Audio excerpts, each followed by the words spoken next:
atin pong gagawin ngayon, Pinsonic LED TV, 32 inches po ito. Ang issue po nito mga brad, may sounds, walang picture. Yan po, naka-standby po tayo. Atin pong ipa-power on po ito, no?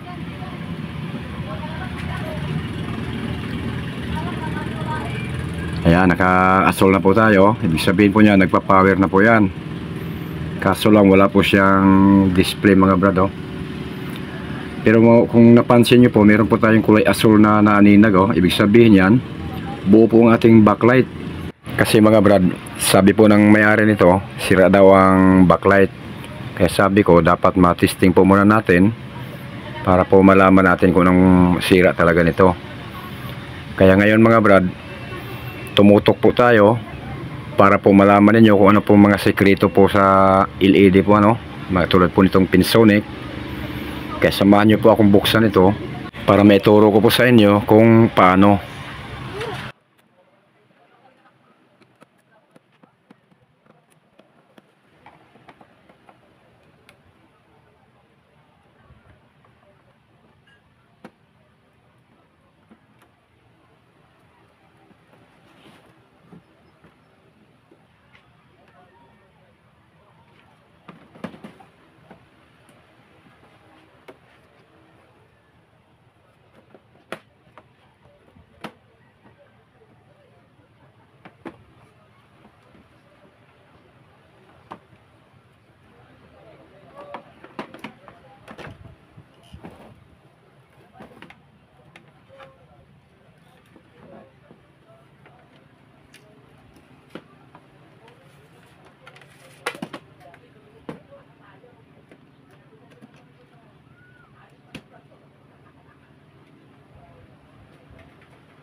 Atin mo na ipwisto ng maayos ang ating kamera mga brad.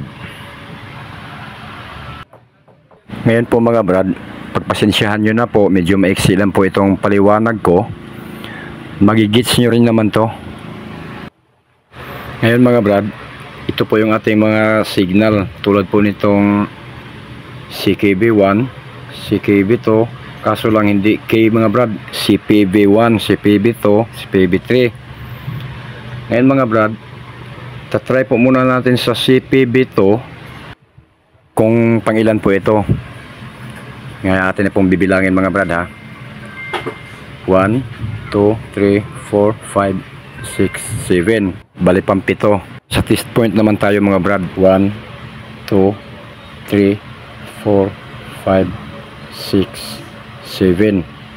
Yan po pang 7 din mga brad, ano. Ang gagawin natin mga brad, ito po ay cutting.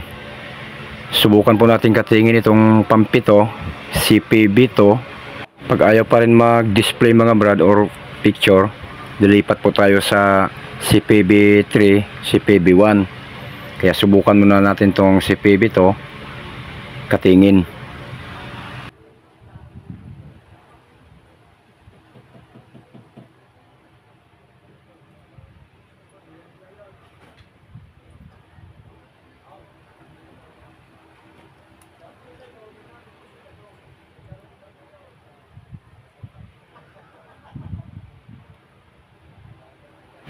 Medyo may kahirapan ang pwesto ko, ah. Yan. Parang mahirap pa rin, ah. Sa kabila. Hanap tayo ng magandang pwesto. Kasi po mahirap mag-cutting nito mga brad. Wala po tayong microscope.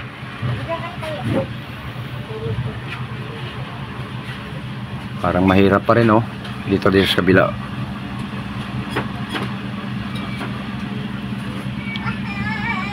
Ayan, parang ayos na ito.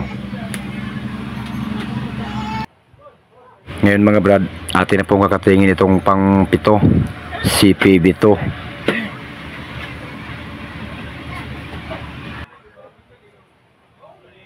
Kaya ingat lang po tayo sa pagkakating mga brad, baka madamay po ang iba.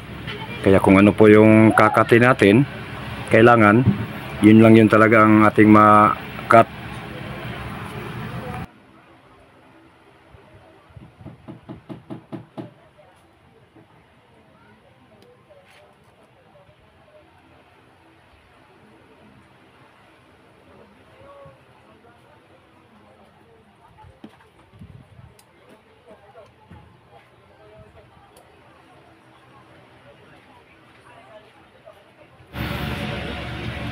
Yan mga brad, nakating na po natin. Ngayon kukuha po tayo ng tester at ipong sure kung putol na po yun. Atin na testingin natin tester. Yan mga brad ha. Pag ito po hindi pumalo, ibig sabihin mga brad, putol na po yan.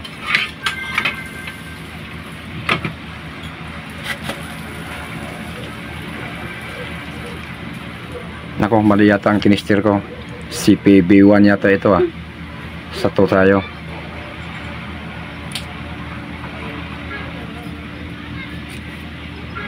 Ayan mga brad, wala pong palo na oh. Ibig sabihin putol na po.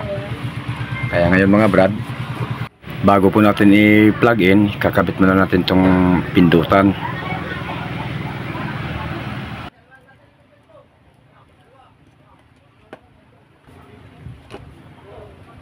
Testingin na natin to mga brad kung ano po ang resulta. Yan natin na po ipa-plug in ito ha. Yan po, naka-standby po tayo no. Tapos pipindutin muna natin tong power. Yan, nagkukulay asol na po ano. Tapos natin po sisilipin mga brad kung ano nangyari no.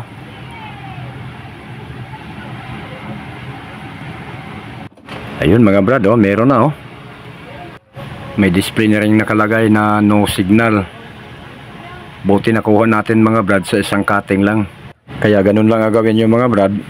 May sounds, walang picture, pero buo ang backlight.